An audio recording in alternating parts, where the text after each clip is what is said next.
Lafim-baovao ahafatanteraka kosa indray hitondra fanovana lehibe toy ny fanamorana ny fanondranana sy fanafarana entana, fanatsarana ny fanaraha-maso sy ny fiarovana ny harem-pirenena sy ny maro hafa. Ireo no tanjon'ny fiara-miasa ny fahatseranana sy ny maso ivon'ny Etazonia amin'ny alalan'ny tetikasa ny sampan-draharaha Amerikanina misana ny fampandrosoana iraisam-pirenena na ny USAID sy ny fandaharana asa ny firenena mikambana momba ny fampandrosoana na ny PNUD ho fanavaozana ny fahatseranana Malagasy. Fanadihadiana. Hitondra ny anjara birikiny amin'ny fanatsarana ny fomba fiasa eo anivon'ny fiarahamanidina, indrindra amin'ny fitantanana ny mpandeha sy ny fanodinana entana ny gouvernement américain amin'ny alalan'ny USAID. Aharitra roa taona ity tetikasa fanatsarana ny fahaiza-manao sy ny fangaraharahan'ny rafim-pitantanana ny fahatseranana eto Madagasikara ity. Ankoatra ireo voatanisa, anampy amin'ny fanatanterahana ny paikady stratégique ho amin'ny fanavaozana amin'ny alalan'ny fampiroboroboana ny fampafantarana ny fenitra sy ny fanatsarana ny fizotran'ny asa eo anivon'ny fahatseranana Malagasy ihany koa ity tetikasa ity.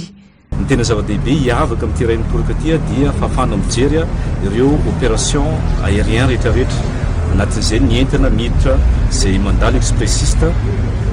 anatin'izay ny e-commerce,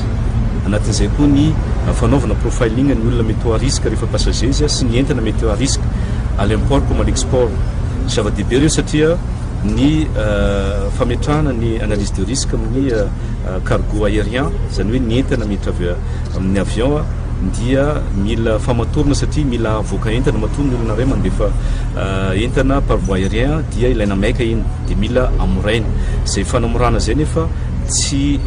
anala koa ny fametrahana ny contrôle izay tokony apetraka dia itareto fanampiana reto zany ahafahana mametraka outil na fitaovana ahafahana migerer ireo expressiste sy ny e-commerce, ahafahana mijery ireo mahazo ny liste ny passager, ahafahana manao analyse de risque amin'ny passager, dia ahafahana koa ankoatran'izay migerer ny décision rehetrarehetra ty amin'ny douane dia ho digitalisena daholo. Na ny olona nangataka franchise io, nangataka valeur io, nangataka entrepôt na agrément ny douane, nangataka prise en charge izay fifandraisana izay ho atao fahatseranana ka amoahany fahatseranana fanapa-kevitra dia ho digitalisena dia manala n'le fotoana lavabe izay hiampitany reny parafera be dia be reny amin'ny fomba amoahana ny décision. Amin'izay lafin'izay koa any amin'ny solotsaina dia ahafahana mahazo an'le décision sy ahafahana manao an'le demande, tsy voatery mandeha sy déplacer aty amin'ny fahatseranana. Nanamafy ny mahazava-dehibe ity fiaraha-miasa vaovao ity ny ambassadeur américain Claire Pierangelo, izay nilaza fa ankoatra ny fahombiazana eo amin'ny fitantanan-draharaha eo anivon'ny fahatseranana dia ampiana ny resaka kolikoly ihany koa ity tetikasa vaovao ity. For this really important project, which we hope zava-dehibe tokoa ity tetikasa raha ity ary anananay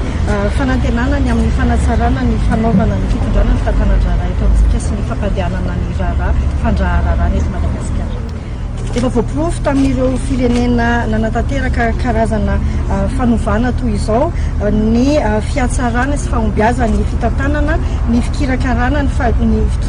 faditseranana sy ny fampandehanana ny faditseranana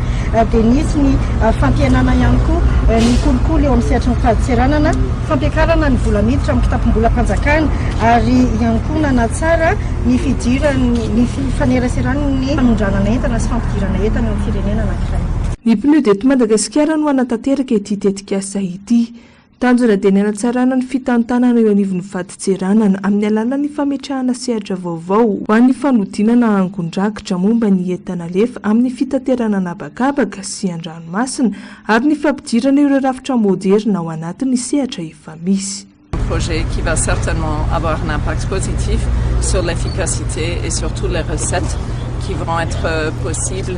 à travers la douane malagasy. Donc pour le PNUD, c'est une